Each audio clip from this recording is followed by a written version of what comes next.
I'd just like to say Happy Halloween. Wait, one sec. And that's better. For starters, Puss in Boots came out recently in the box office and took number one as far as, most money in a debut for the week, making 34 million, even with coming out on the same day as the World Series and all that kind of stuff, and the storms in the Northeast and all those people dealing with those issues. Still gained 34 million, but on the downside, it went in the books as the third worst film for DreamWorks as a debut, like debut-wise, what they made debut, only beating Flushed Away and Ants. Both movies I ended up liking, but it made 34 million and it only cost them 130, so they're close to making it. In music news, we've got Amy Winehouse releasing another album, 12 of her unreleased tracks, and the album's going to be called Lioness Hidden Treasures. So it should be interesting. Produced by Mark Ronson, and I can't remember the other guy, but it should be good. In Siesta Beach, Florida, we have this guy, I believe they call him Lego Creator or something along those lines, but he decided it'd be a good idea to build a 8-foot Lego man that weighed 100 pounds and take it and stand it on the beach. So he did. On to other news, we've got some stories in football to discuss. The Patriots lost against the Steelers this week, showing that the Patriots might have some form of weakness, seeing as they shut Wes Welker down, and a lot of the Patriots offense in general. So it's showing that the Patriots can't quite battle against a tough defense, which the Steelers have. They ended up taking the victory 25-16, with the ending play being a safety. Unfortunate, but it happened. That being said, it's pretty conclusive that Green Bay is the best team out there this year. Second place being, nobody can really decide who second place really is. It could be the Patriots if we have a good game. It could be the Steelers. It could be the Ravens. It could even still be Philadelphia, which I still believe could happen. Could be the 49ers, who are like 5-1, 6-1, they only have one loss. I mean, it could be left down to a lot of teams.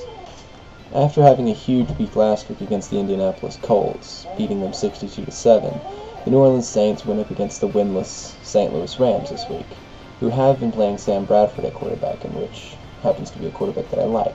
But they decided to make a change, and it worked to their benefit, beating the New Orleans Saints 31-21, leaving the only winless teams left as Indianapolis Colts and Miami Dolphins.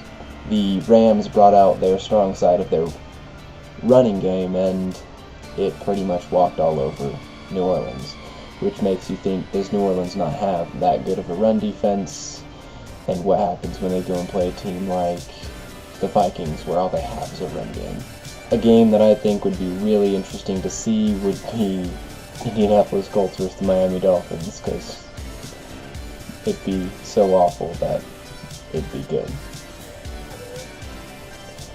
Somewhere in Pennsylvania, Boy Scouts actually redeemed their name.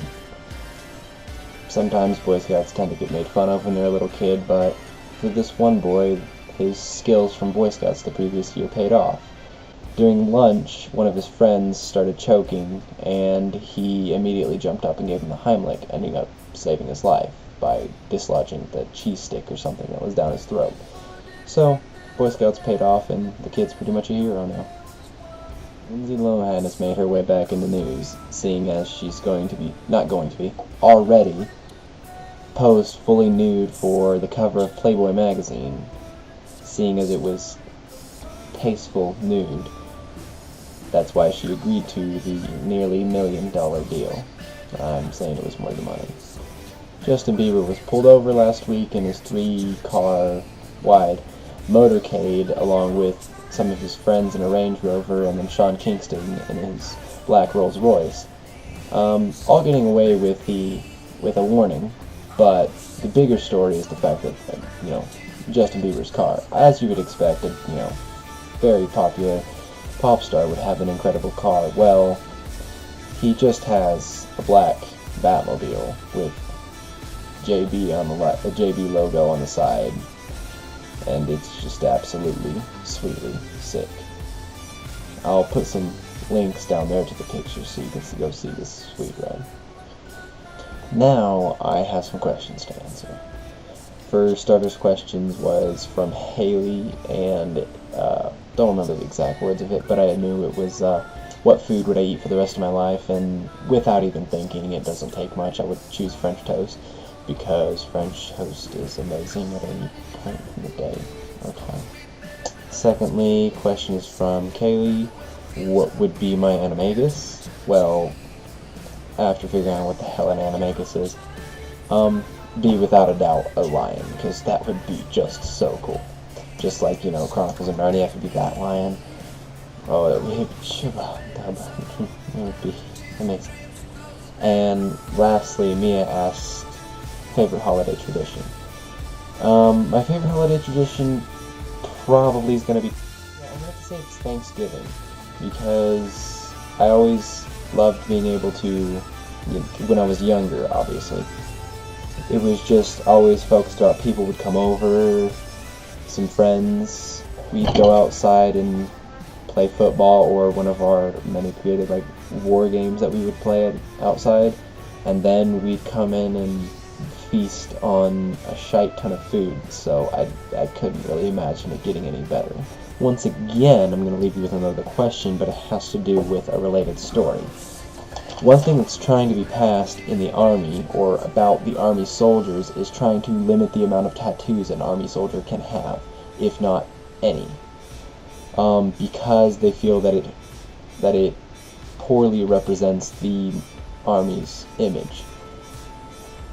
My honest opinion about it is I don't really care how many tattoos my Army soldier or whatever it has, because it has nothing to do with the way that he looks. It's about what he's doing, so I don't feel it should be passed. I don't feel that they should be able to tell someone who enlists in the Army how many tattoos they can have, or if they have to have them removed.